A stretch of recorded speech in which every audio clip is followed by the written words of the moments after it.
Mempunyai seorang anak pastinya dianggap sebagai anugerah dari Tuhan gitu ya. Bagi sebagian besar orang tua pastinya ngerasa kayak sudah dititipkan malaikat kecil gitu, yang mana membuat semua orang seisi rumah selalu tersenyum ketika berada di dekatnya. Namun demikian, tak sedikit dari orang tua pada akhirnya hanya menjadikan anak itu sebagai alat pemuas ego mereka semata gitu. Menjadikan anak sebagai sebuah achievement gitu ya. Banyak hal yang dibebankan kepada pundak si anak ini untuk bisa mengangkat derajat keluarga. Contoh paling praktikalnya mungkin di lingkup pendidikan formal ya. Mungkin kalau lo lihat video gue sebelumnya gitu tentang tiger parenting gitu ya, di saat Jennifer Pan ditekan oleh orang tuanya gitu untuk selalu mendapatkan nilai A di dalam kelas gitu. Dan kalau tidak bisa achieve hal tersebut, Jennifer akan ditekan sebegitu besarnya gitu. Sampai pada akhirnya Jennifer Pan malah depresi gitu. Ya karena anak dituntut untuk kayak lo harus juara di kelas, lo harus pintar ini, lo harus pintar itu. Sebisa mungkin harus mendapatkan ranking di dalam kelas biar mungkin nanti kalau ngambil rapot itu nggak malu-maluin gitu ya.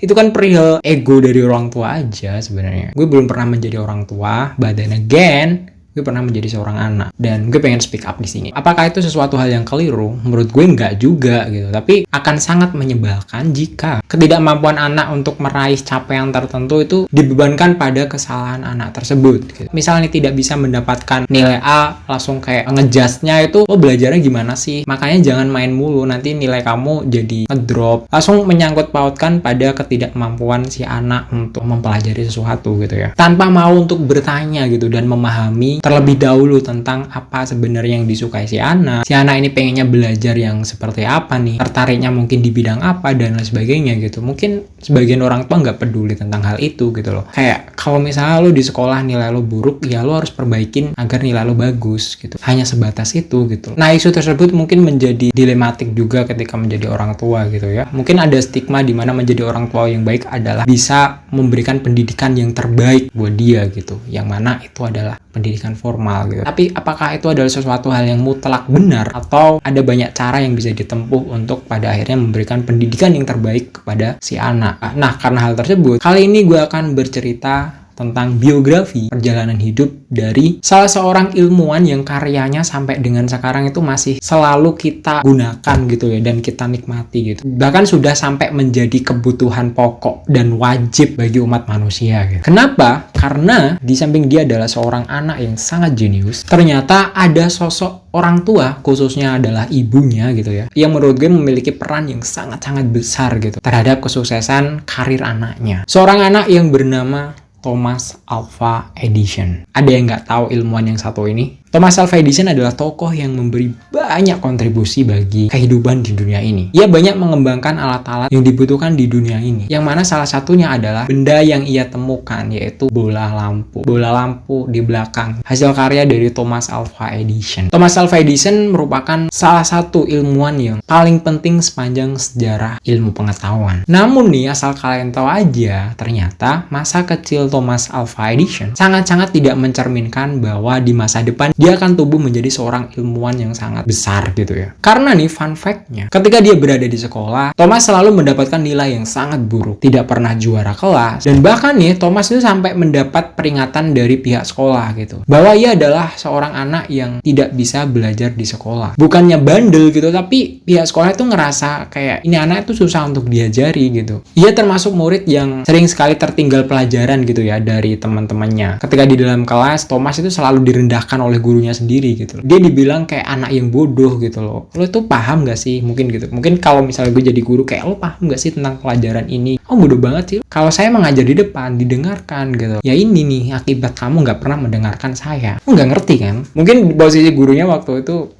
gitu, karena benar-benar sangat dongkol dengan si Thomas Alva Edison ini gitu, bahkan sampai kayak selalu merendahkan dan sebagainya. Di saat itu Thomas merasa sedih ya, maksudnya nggak percaya diri dan sebagainya gitu. Akhirnya dia cerita tuh kepada ibunya yang bernama Nancy Matthew Elliot. Pastinya sebagai seorang ibu, Nancy itu mendengar keluh kesah anaknya tuh marah dong gitu. Ya siapa yang nggak marah gitu ketika lo punya anak dan anak lo itu direndahkan oleh gurunya sendiri gitu. Kemudian Nancy ini coba untuk menguatkan lagi si Thomas ini ya, bahwa kamu ini adalah anak yang sangat cerdas. Mama percaya sama kamu. Jadi kamu tuh nggak perlu dengerin omongan orang lain, sekalipun itu gurumu sendiri. Oke? Intinya Nancy itu selalu menguatkan anaknya dan sebagainya gitu. Nancy ini nggak yang kayak ketika pada akhirnya Thomas ini selalu tidak juara kelas dan sebagainya, Nancy ini bukannya marah dengan anaknya dan selalu menekan anaknya untuk lo harus achieve juara kelas dan sebagainya, enggak gitu. Bahkan ketika pada akhirnya ada salah satu gurunya yang merendahkan anaknya, Nancy ini ngelabrak ke sekolah tuh. Dan Nancy bilang ke sana bahwa anaknya jauh lebih cerdas daripada semua guru yang ada di sini. Gila gak tuh? Mungkin datang ke kelas gitu ya, kayak siapa nih yang ngerendahin anak gue? Lo tau nggak, anak gue tuh jauh lebih cerdas daripada kalian semua yang ada di sini, sekalipun kalian adalah guru.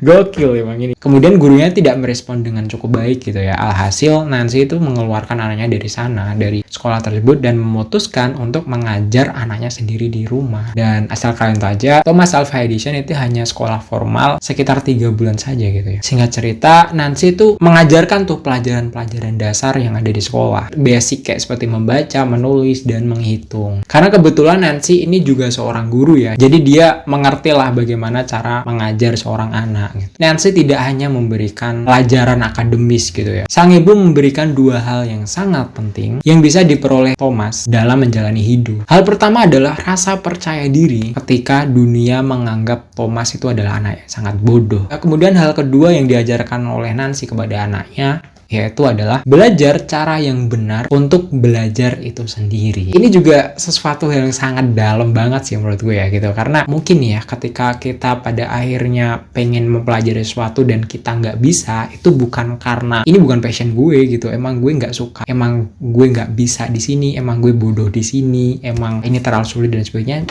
Menurut gue enggak gitu, tapi ada faktor di mana mungkin bisa saja cara belajar kita yang emang ngebuat ini tuh tidak efektif untuk kita terima gitu. Dan setiap orang itu pasti punya caranya sendiri, punya formulanya sendiri gitu. Dan mungkin ada formula yang bisa sangat efektif di orang lain, belum tentu buat kita itu mudah kita pahami dan cukup efektif. Nah, itulah yang dilihat Nancy ketika anaknya tuh belajar di sekolah. Nancy ngerasa bahwa sekolah anaknya berada itu tidak pernah mau tahu tentang potensi anaknya. Jadi diajarkan dengan guru yang sama dan cara yang sama, ketika pada akhirnya ada salah satu anak yang tidak bisa mengikuti dia, akhirnya menganggap anak itu bodoh. Nah, kemudian lanjut, Nancy tidak membatasi pelajaran hanya pada mata pelajaran tertentu gitu. Nancy mengajarkan ilmu sejarah dengan buku-buku seperti Kejatuhan Emporium Romawi, kemudian sejarah Inggris, dan lain sebagainya gitu. Nah, dari buku-buku tersebut, Thomas tuh jadi lebih tahu tuh tentang sebuah peradaban itu bagaimana, kemajuan teknologi, dan lain sebagainya.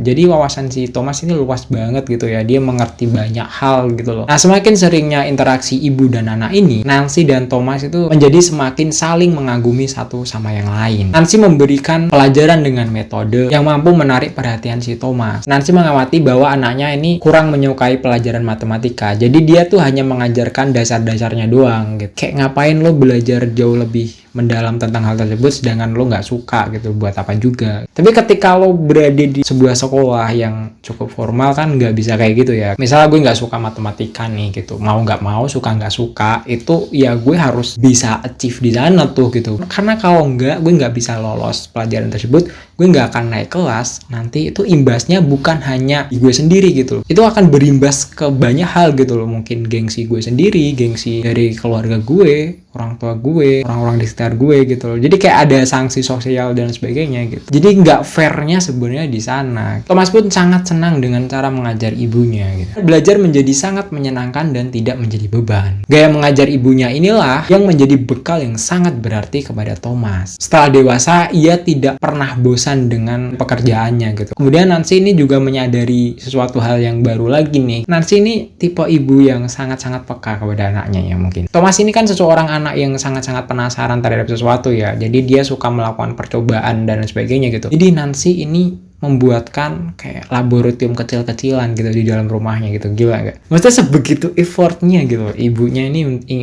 mendukung dan mensupport anaknya ini agar bisa berjalan di jalur yang emang dia pilih. Ibu Nancy ini sangat-sangat terbuka dengan banyak hal gitu. Apalagi yang dilakukan anaknya gitu.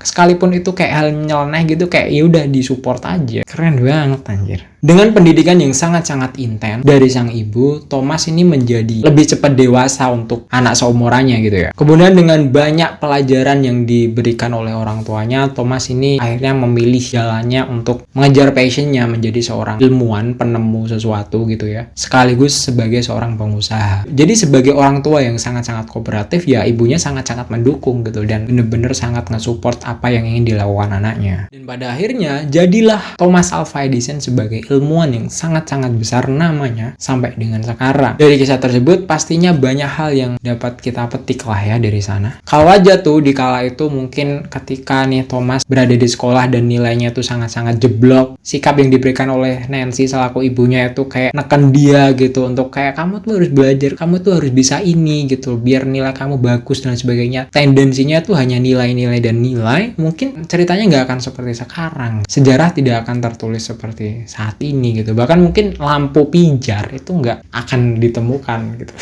Mau bagaimanapun, tidak bisa dipungkiri bahwa Nancy selaku ibu dari Thomas Alva Edison ini adalah cerminan dari orang tua yang sangat-sangat tahu dan mau mengerti banget tentang jalan hidup yang ingin ditempuh oleh anaknya. Untuk yang terakhir, gue pengen mengutip statement dari salah seorang ilmuwan juga ya, dari Albert Einstein. Dia bilang kayak gini, setiap anak itu adalah unik dan memiliki potensinya masing-masing. Jika kamu mengajari ikan untuk memanjat pohon, sampai kapanpun itu tidak akan pernah terjadi. Bukan karena ikan itu bodoh, tapi emang bukan di situ jalan dia. Sekian dari gue, Rian. See you on the next video. Bye.